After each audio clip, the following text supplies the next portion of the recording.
Il est 12h30 sur France Culture, c'est l'heure du journal de la rédaction. Bonjour Ezequiel Fernandez. Bonjour Romain, bonjour à tous. Le Palais Bourbon va vivre cet après-midi une sorte de baroud d'honneur de l'opposition face au gouvernement. Deux motions de censure pour rappeler à l'exécutif que le Parlement bouge encore. Sophie Delpont resituera cet épisode dans le contexte d'un recentrage élyséen du pouvoir. Elia Bergel nous racontera l'audition ce matin au Sénat de Christophe Castaner, délégué général de La République En Marche. Nous évoquerons également avec Antoine Marette la nouvelle vidéo mettant en cause Alexandre Benalla et Vincent Crase dans leurs errements musclés du 1er mai dernier. Une page économique avec le croisement des indices européens et français en termes de croissance et d'inflation. Jean-Marc Chardon nous dira si comparaison vaut raison. Donald Trump tend la main à l'Iran juste avant la mise en œuvre de nouvelles sanctions. La semaine prochaine, nous irons à Téhéran pour voir comment cette offre est accueillie. Et puis au sommaire de la grande table d'été, Romain de Bec de Lièvre. En première partie, on va revenir sur l'œuvre d'Émilie Brontë qui aurait eu 200 ans aujourd'hui. En seconde partie, on fera le portrait d'un couple d'artistes qui travaillent le numérique, Adrien M et Claire B. Et la grande table d'été sera servie bien sûr à 12h45. L'affaire Benalla et ses prolongements politiques après quelques jours de pause relative ce mardi ressemblent à un vrai feu d'artifice avec l'audition ce matin de Christophe Castaner. Cet après-midi, les deux motions de censure auxquelles le gouvernement doit faire face et donc les nouveaux soupçons de violence commises le 1er mai qui pèsent sur Alexandre Benalla et Vincent Crase. Premier acte donc, ce matin, l'audition par la commission d'enquête sénatoriale du délégué général de La République En Marche, Christophe Castaner. Interrogé sur Vincent Crase, salarié de son parti convoqué justement aujourd'hui pour se voir notifier son licenciement, il est lui aussi mis en examen pour l'intervention musclée de la place de la Contrescarpe. Elia Bergel, vous vous trouvez au Palais du Luxembourg et vous avez suivi cette audition de Christophe Castaner. Oui, le rôle de Vincent Crase a été au centre des débats. Alors, devant les sénateurs, pas question pour Christophe Castaner de défendre son employé. J'ai en effet indiqué à Vincent Crase que, d'une part, son comportement lors du 1er mai a été en total décalage avec l'attitude attendue des salariés de La République En Marche, y compris en dehors de leur temps de travail, et d'autre part, qu'une telle attitude portait atteinte à l'image du mouvement qu'il emploie. J'ai pu constater qu'outre la faute, M. Crase a ajouté le mensonge puisqu'il n'était pas ni présent ce jour en tant que gendarme réserviste, ni ne bénéficiait d'aucune autorisation pour être présent. Parmi les sénateurs, c'est Jean-Pierre Sueur qui a été le plus incisif. Et pour le co-rapporteur de la commission d'enquête, le travail n'est pas terminé. Il reste beaucoup de sujets sur lesquels il y a eu des contradictions. Il y a des zones de silence, il y a des choses que nous devons encore préciser et c'est pourquoi nous ne considérons pas que nos travaux sont terminés. Et pour le sénateur Christian Cambon, ces auditions viennent prouver l'utilité du Sénat. Je pense que le Sénat sort très renforcé. On a souvent considéré ici ou là que le Sénat était un peu une assemblée qui doublait l'Assemblée nationale. On voit la différence. Une commission d'enquête qui à l'Assemblée a été conduite de manière assez autoritaire.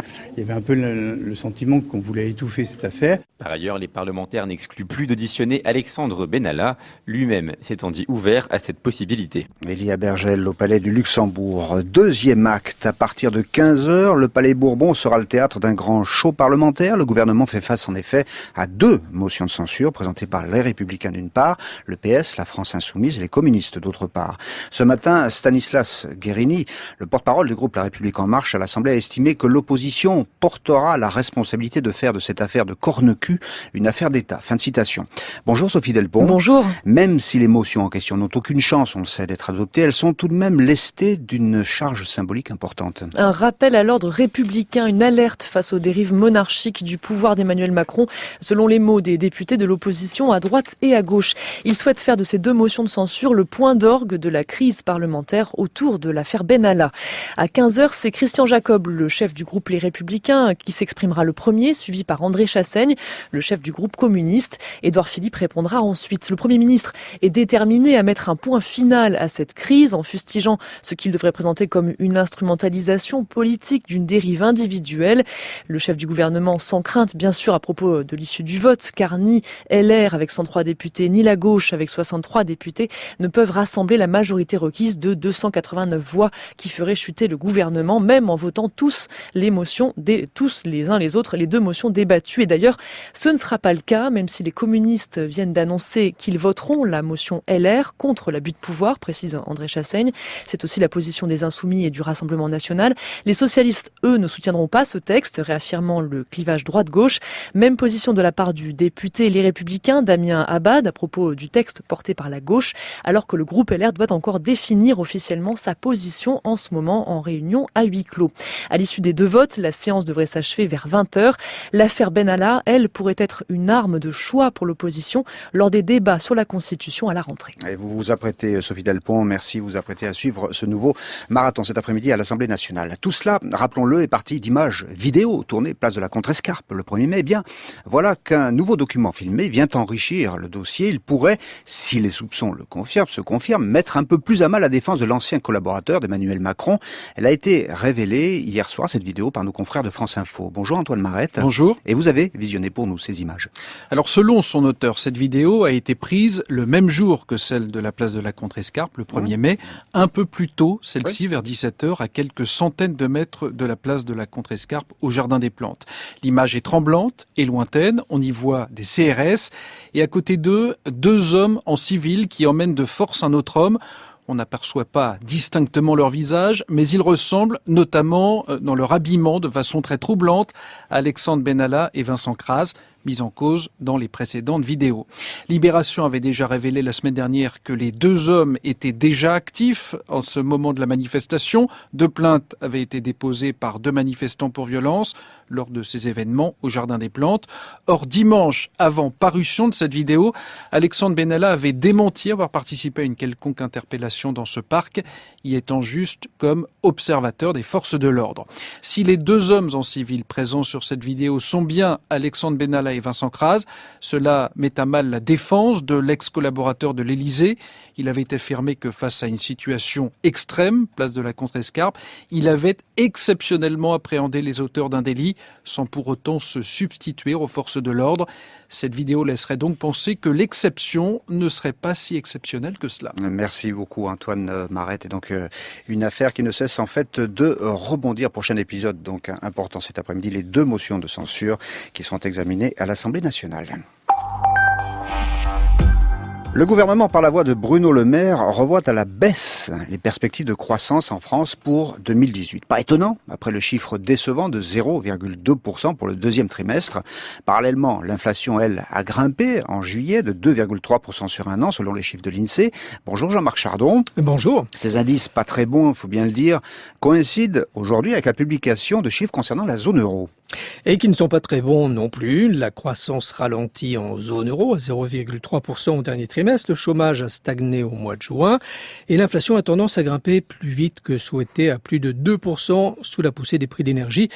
Autant d'indices qui donnent l'impression que la zone euro s'essouffle, elle qui l'an dernier affichait une belle croissance, à un moment supérieur à celle des États-Unis. Eh bien, c'est fini apparemment. Les moteurs de la croissance se sont rallumés outre-Atlantique fortement. La zone euro, elle, voit sa croissance mollir un peu et la France, plus sérieusement encore, avec une progression fort modeste de 0,2%. Un ralentissement qui s'est amorcé dès les premiers mois de l'année, la conséquence d'un ralentissement de la consommation des ménages, surtout les ménages dont le pouvoir d'achat a été écorné par la hausse de la CSG, celle des carburants pour les automobilistes. Pas de quoi donc stimuler la croissance, sans parler de l'effet récessif sur l'activité des grèves à la SNCF au printemps. Maintenant, la question elle est de savoir s'il ne s'agit que d'un trou d'air, mais combien même il y aurait accélération au second semestre. Le gouvernement sait qu'il ne parviendra pas aux 2% de croissance escomptée cette année, ce qui signifie que ça va compliquer le plan d'économie en général et puis les prévisions de déficit en particulier. Merci Jean-Marc Chardon. Ça s'arrange en revanche du côté de la gare Montparnasse. 2 trains sur 3 en circulation aujourd'hui, maintenant que le gestionnaire du réseau RTE a pu rétablir l'alimentation électrique de la gare parisienne, ce qui veut dire aussi que les TGV à destination du sud-ouest, Bordeaux ou Toulouse, ne sont plus déroutés vers la gare de Paris-Austerlitz. Retour au trafic quasi normal vendredi et retour au trafic totalement normal d'après la SNCF. Ça ne sera pas avant lundi de la semaine prochaine. Ce soir, à minuit, c'en sera fini des Autolib, service d'autopartage de voitures électriques à Paris et une centaine de communes voisines. Le contrat passé entre le syndicat mixte et le groupe Bolloré a été résilié fin juin pour cause de gros déficits que les collectivités, et mairie de Paris en tête, n'entendaient pas assumer à hauteur, en tout cas, de ce que voulait Bolloré. Question: et maintenant, que va-t-il se passer? Quid des véhicules électriques, des bornes de recharge? Justine Dincher, bonjour. Bonjour. Après ce fiasco, l'autopartage suscite-t-il encore des vocations? Absolument. La place laissée par Bolloré suscite beaucoup d'envie et occasionne beaucoup de promesses. Renault, par exemple, annonce le déploiement de 2000 véhicules électriques d'ici fin 2019. PSA déclare également lancer son propre service à Paris avec 500 voitures disponibles d'ici la fin de l'année. En ce qui concerne les 4000 voitures, les Blue Cars en circulation depuis 7 ans, elles restent la propriété du groupe Bolloré. La plupart, en fin de vie, va partir à la casse ou au recyclage. Des centaines de véhicules sont déjà entreposés à Romorantin dans le Loir-et-Cher sur le parking d'une ancienne usine. 500 voitures seront aussi réutilisées dans d'autres villes où Bolloré propose ce service, à Lyon, Bordeaux ou Turin. Enfin, les Blue Cars pourront être vendus à des particuliers, mais le groupe Bolloré dit attendre de savoir ce que la mairie de Paris va faire des bornes de recharge indispensables pour s'en servir. Il appartient effectivement à chaque commune partenaire de décider de l'avenir de ces 1100 bornes.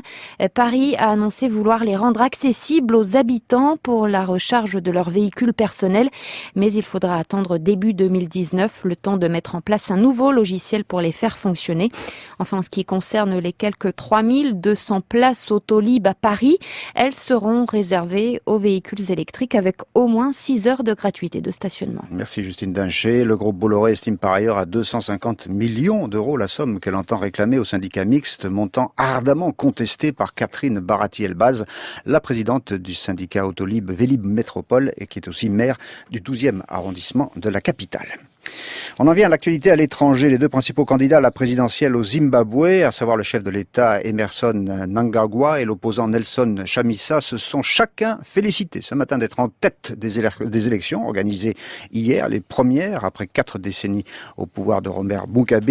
Les résultats officiels de ces élections présidentielles, législatives et municipales n'ont pas encore été annoncés.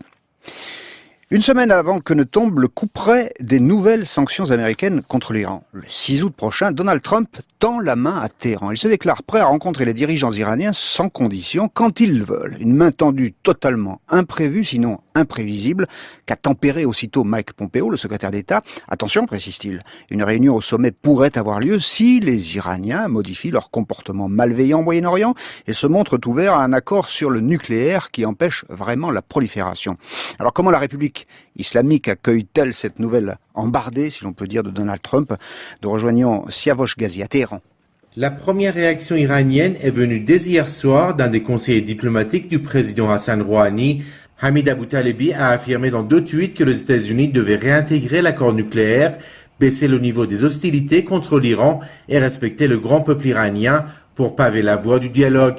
Les responsables et les médias iraniens sont plus que sceptiques sur la déclaration du président Trump, d'autant plus que son ministre des Affaires étrangères a réitéré les conditions américaines, notamment des négociations pour un nouvel accord sur le programme nucléaire de Téhéran et un changement de l'attitude iranienne au niveau régional.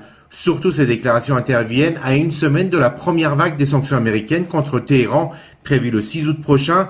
Ensuite viendra la seconde vague des sanctions américaines, prévue le 4 novembre, qui vise à empêcher totalement les exportations pétrolières iraniennes pour asphyxier l'économie du pays. Ces derniers jours, de nombreux responsables politiques et militaires du pays ont dénoncé l'attitude américaine. Le président Hassan Rouhani a même affirmé indirectement que l'Iran pourrait fermer le détroit d'Ormuz par où passe une grande partie du pétrole produit par les pays de la région si les États-Unis empêchaient effectivement l'Iran d'exporter son pétrole. En tout cas, les pressions et les sanctions annoncées par les États-Unis touchent de plein fouet l'économie iranienne puisque la valeur du dollar américain par rapport au rial iranien a été multiplié par 2 depuis mars dernier. Siavosh gazier à Téhéran.